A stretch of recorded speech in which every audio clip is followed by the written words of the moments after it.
أعوذ بالله من الشيطان الرجيم.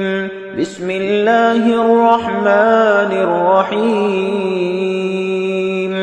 الرحمن علم القرآن خلق الإنسان علمه البيان الشمس والقمر بحسبان والنجم والشجر يسجدان والسماء رفعها ووضع الميزان ألا تطغوا في الميزان وأقيموا الوزن بالقسط ولا تخسروا الميزان والأرض وضعها للأنام فيها فاكهة والنخل ذات الأكمام والحب ذو العصف والريحان فبأي آلاء ربكما تكذبان خلق الإنسان من صلصال كالفخار وخلق الجان من مارج من نار فبأي آلاء ربكما تكذبان رب المشرقين ورب المغربين فبأي آلاء ربكما تكذبان مرج البحرين يلتقيان بينهما برزخ لا يبغيان فبأي آلاء ربكما تكذبان يخرج منهما اللؤلؤ والمرجان فبأي آلاء ربكما تكذبان وله الجوار المنشآت في البحر كالأعلام فبأي آلاء ربكما تكذبان كل من عليها فان ويبقى وجه ربك ذو الجلال والإكرام فبأي آلاء ربكما تكذبان يسأله من في السماوات والأرض كل يوم هو في شأن فبأي آلاء ربكما تكذبان سنفرغ لكم أيها الثقلان فبأي آلاء ربكما تكذبان يا معشر الجن والإنس إن استطعتم أن تنفذوا من أقطار السماوات والأرض فانفذوا لا تنفذون إلا بسلطان فبأي آلاء ربكما تكذبان يرسل عليكما شواظ من نار ونحاس فلا تنتصران فبأي آلاء ربكما تكذبان فإذا انشقت السماء فكانت وردة كالدهان فبأي آلاء ربكما تكذبان فيومئذ لا يسأل عن ذنبه إنس ولا جان فبأي آلاء ربكما تكذبان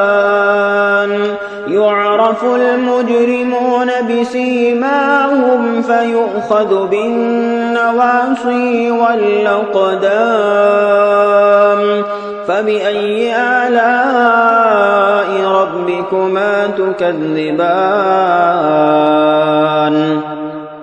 هذه جهنم التي يكذب بها المجرمون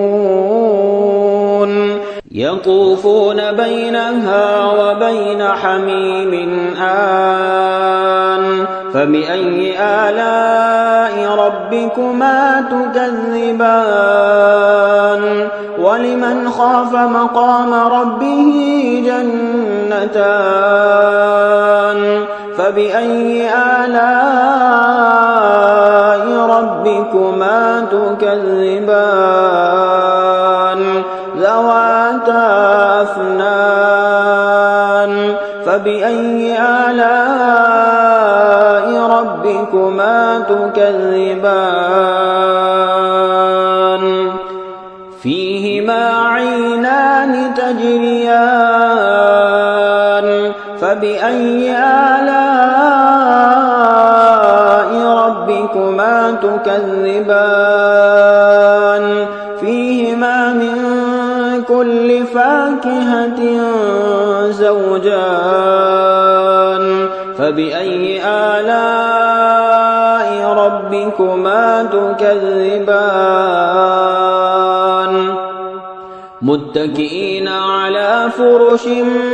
بطائنها من استبرق وجنى الجنتين دان فبأي آلاء ربكما تكذبان فيهن قاصرات الطرف لم يطمثهن إنس قبلهم ولا جان فبأي آلاء ربكما تكذبان كأنهن الياقوت والمرجان فبأي آلاء ربكما تكذبان هل جزاء الإحسان إلا الإحسان فبأي آلاء ربكما تكذبان ومن دونهما جنتان فبأي آلاء ربكما تكذبان مدهامتان فبأي آلاء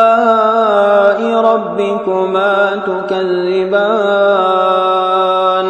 فيهما عينان نضاختان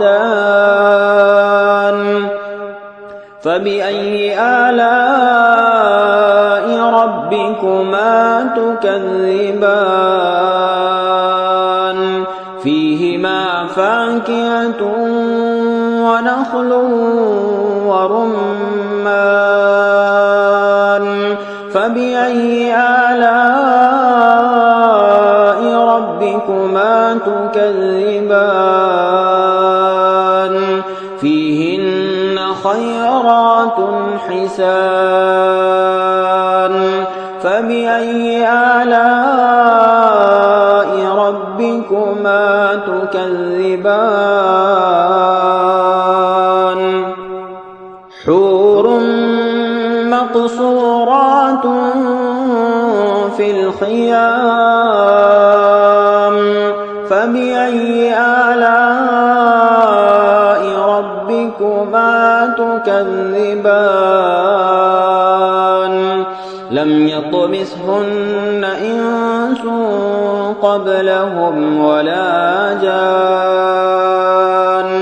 فبأي آلاء ربكما تكذبان متكئين على رفرف خضر وعبقري حسان فبأي آلاء ربكما تكذبان تبارك اسم ربك ذي الجلال والإكرام